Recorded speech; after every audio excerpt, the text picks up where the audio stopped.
Hello everyone, welcome to our channel The Career Guru Academy। Students, previous class में हम लोग vitamins के बारे में पढ़ चुके थे। विटामिन्स ए, डी, ई, के पढ़ चुके थे और विटामिन सी पढ़ चुके थे, यानी fat soluble vitamins and water soluble vitamins में हम लोग सिर्फ सी के बारे में पढ़े थे। आज हम लोग विटामिन बी के बारे में पढ़ेंगे। तो आइए देखते हैं विटामिन बी। तो देखिए, वाटर सॉल्युबल विटामिन क्या क्या होता है, बी होता है और सी होता है, वाटर सॉल्युबल विटामिन।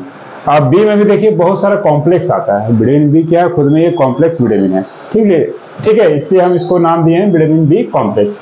अब इसमें कितने सारे विटामिन होते हैं? इसमें टोटल नंबर ऑफ 8 विटामिन होते हैं। 8 विटामिन होते हैं। चलिए काउंट करते हैं। देखिए, vitamin B1, vitamin B2, vitamin B3, vitamin B5, vitamin B6, vitamin B7, vitamin B9 and vitamin B12। ये टोटल 8 विटामिन आते हैं। अब इसको याद कैसे करेंगे? तो देखिए, याद करना है तो हम लोग को क्या करना पड़ेगा, कौन कौन विटामिन नहीं आते हैं नंबर में, तो वो देख लेते हैं। तो देखिए, यहाँ पे B4 नहीं आएंगे, B4 नहीं आएंगे। ठीक है, यहाँ पे विटामिन B8 नहीं आएंगे। ठीक है, विटामिन B10 नहीं आएंगे। तो ये 3 विटामिन नहीं आते हैं। ठीक है, तो इन सभी को छोड़ के बाकी 8 विटामिन आएंगे। ठीक है, क्या क्या नहीं आते हैं? B4, B8 and B10। बस इसी को याद कर लीजिए, बाकी सारा विटामिन आ जाएगा। ठीक है, तो ये 8 विटामिन होते हैं बी कॉम्प्लेक्स में। B4 नहीं होते बी कॉम्प्लेक्स में, B8 नहीं होते, B10 नहीं होते, बाकी 1 से लेकर 12 तक सभी होते हैं। ठीक है, तो चलिए अब सभी का नाम देख लेते हैं, किस विटामिन का क्या नाम है। ठीक है ना, तो देख लेते हैं। देखिए, विटामिन B1 से स्टार्ट करते हैं। तो विटामिन B1 का नाम क्या है? थियामिन है। विटामिन B1 का नाम क्या है? थियामिन है। थियामिन या थायामिन जो बोल सकते हैं। ठीक है, तो इसका काम क्या है? देखिए, आरबीसी स्टोर करता है ना, और आपका फूड को एनर्जी में कन्वर्ट करता है।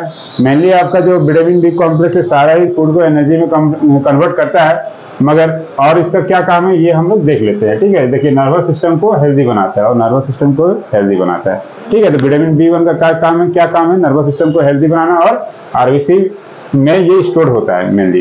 ठीक है, अब देखिए, इसके डेफिशिएंसी से क्या होता है? डेफिशिएंसी से क्या होता है? एक बीमारी है जिसका नाम है बेरी। एक बीमारी है जिसका नाम है बेरी। ठीक है, बेरी नाम का बीमारी होता है। ये मेनली क्या करता है? मेनली ये ब्रेन को इफेक्ट करता है। ठीक है, नर्वस सिस्टम को इफेक्ट करता है। तो ये होता कैसे? देखिए, जब आप लोग का डाइट अच्छा नहीं होगा या आप लोग ज्यादा अल्कोहल कंज्यूम करेंगे, तब क्या होगा? तब ये बेरी बीमारी होता है। ठीक है, तो किसको अफेक्ट करता है? सेंट्रल नर्वस सिस्टम को अफेक्ट करता है। ठीक है, क्योंकि देखिए, विटामिन B1 जो है ब्लड में घुलता है, और अल्कोहल अगर कंज्यूम करेंगे तो वो भी ब्लड में घुलेगा और फिर जाके ब्रेन को अफेक्ट करेगा। ठीक है ना। अब आते हैं विटामिन B2। तो विटामिन B2 का नाम क्या है? देखिए, राइबोफ्लेविन है ना, राइबोफ्लेविन। तो विटामिन B2 का नाम क्या है? राइबोफ्लेविन। ठीक है, तो राइबोफ्लेविन क्या करता है? B2 क्या करता है? फास्ट रिकवरी करता है डिजीज से। अगर आपको कोई डिजीज हो गया, मतलब टाइफाइड और कोई भी मलेरिया टाइप का डिजीज हो गया, तो उससे फास्ट रिकवरी करवाता है कौन? Vitamin B2। अगर ये आपके शरीर में अच्छी मात्रा में प्रेजेंट रहेंगे तो क्या होगा? आपका रिकवरी डिजीज से फास्ट हो जाएगा, जल्दी आप लोग रिकवरी कर लीजिएगा। ठीक है, और क्या है देखिए, और अगर कमी हुआ तो क्या क्या प्रॉब्लम हो सकता है? देखिए, गले में खराश उरास आता है, सोर थ्रोट हो जाता है ना। होठों का फटना क्या होता है? होठों का फटना चिलोसिस कहलाते हैं। ठीक है, तो होठों का फटना को हम लोग चिलोसिस कहते हैं। अगर ये भी डिफिशियंसी रहा तो देखिए, मलेरिया जैसा जो डिजीज होता है उससे हम लोग बहुत लेट रिकवरी करते हैं। अगर मलेरिया हो गया ना, तो बहुत देरी से हम लोग रिकवर कर पाते हैं विटामिन B2 के डिफिशियंसी से। ठीक है, तो आप देखिए, ये एक इंपॉर्टेंट विटामिन आता है विटामिन B3 को क्या बोलते हैं? नियासिन। याद रखिएगा, ये इंपॉर्टेंट है विटामिन B3 को नियासिन बोलते हैं। और ये मेनली क्या काम करता है? तो डाइजेस्टिव सिस्टम को, नर्वस सिस्टम को और स्किन को हेल्दी रखता है ना। डाइजेस्टिव सिस्टम को इम्प्रूव करता है, नर्वस सिस्टम को भी इम्प्रूव करता है, और स्किन भी आपका त्वचा भी स्वस्थ रहता है ना, अच्छा से निखरा हुआ रहता है। और इसका डिफिशियंसी से क्या होता है? देखिए, तो ये सब चीज अगर अच्छा से काम नहीं किया, digestive system, nervous system, skin अच्छा से नहीं, स्किन अगर अच्छा नहीं रहा तो क्या डिजीज होता है? प्लेग्रा। क्या डिजीज होता है? नियासिन की कमी से क्या डिजीज होता है? प्लेग्रा होता है। प्लेग्रा में क्या क्या होता है ये देख लीजिए। प्लेग्रा को हम लोग 4D डिजीज भी कहते हैं। 4D मतलब 4 टाइप का डी नेमिंग डिजीज होता है। तो डी नेमिंग डिजीज क्या क्या है? देखिए, D फॉर डर्माटाइटिस, दूसरा D फॉर डायरिया, तीसरा D फॉर डिमेंशिया और चौथा D फॉर डेथ। तो डर्माटाइटिस देखिए, स्किन से रिलेटेड है, स्किन प्रॉब्लम होगा ना अगर डिफिशियंसी होगा तो डर्माटाइटिस क्या होता है? स्किन रिलेटेड डिजीज होता है। डायरिया आपका डाइजेस्टिव सिस्टम से रिलेटेड है। डाइजेस्टिव सिस्टम से रिलेटेड क्या है? डायरिया है। अगर डाइजेस्टिव सिस्टम आपका सही नहीं हुआ तो डायरिया डिजीज हो सकता है। और डिमेंशिया क्या है, देखिए ब्रेन से रिलेटेड है। भूलने की बीमारी को क्या कहते हैं, डिमेंशिया कहते हैं। भूलने की बीमारी को क्या कहते हैं, डिमेंशिया। डिमेंशिया क्या होता है, मेमोरी लॉस, है ना, मेमोरी लॉस को भी हम लोग डिमेंशिया कह सकते हैं। और फाइनल के कंडीशन क्या होता है, डेथ होता है। फाइनल स्टेज क्या होता है इसका, डेथ होता है। जब प्लेगरा होता है उसका फाइनल स्टेज क्या होता है, फाइनल स्टेज उसका डेथ होता है। ठीक है, चलिए अब हम लोग नेक्स्ट विटामिन पढ़ लेते हैं। नेक्स्ट विटामिन क्या है, विटामिन B4 तो है नहीं, विटामिन B5। विटामिन B5 को क्या बोलते हैं, देखिए 5 है ना, तो 5 को क्या बोलते हैं, पेंट बोलते हैं। तो ये क्या हो गया, पेंटोथेनिक एसिड हो गया। तो विटामिन B5 को क्या बोलते हैं, पेंटोथेनिक एसिड कहते हैं। ठीक है ना, पेंटोथेनिक एसिड। अब देखिए, अब विटामिन B5 इस तरह का इंपॉर्टेंट नहीं है, ये हम लोग का बॉडी के अंदर डेफिशिएंट जल्दी नहीं होता है। हम लोग का बॉडी के अंदर प्रचुर मात्रा में, अच्छे मात्रा में हमेशा पाया जाता है, तो ये रेयर डेफिशिएंट होता है। उसी तरह विटामिन B6 को क्या कहते हैं, पायरिडॉक्सिन कहते हैं। ये भी क्या होता है, रेयर डेफिशिएंसी होता है, मतलब ये लोग कमी नहीं होता है जनरली हम लोग की बॉडी के अंदर। ठीक है, तो नहीं होता है तो अच्छे अमाउंट में पाए जाते हैं। ठीक है, तो विटामिन B5 और B6 अच्छे मात्रा में हमेशा ही पाया जाता है, डेफिशिएंसी बहुत कम ही होता है। ठीक है, तो ये इतना इंपॉर्टेंट नहीं है, बस इंपॉर्टेंट ये क्या है, इसका साइंटिफिक नेम इंपॉर्टेंट है, तो बस इसका साइंटिफिक नेम याद रखिए। ठीक है, अब आगे बढ़ते हैं विटामिन B7। तो विटामिन B7 को क्या कहते हैं, देखिए बायोटिन। बायोटिन आप लोग जनरली मेडिसिन में देखे होंगे, है ना, बायोटिन लिखा रहता है। बायोटिन किसको कहते हैं, विटामिन B7 को कहते हैं।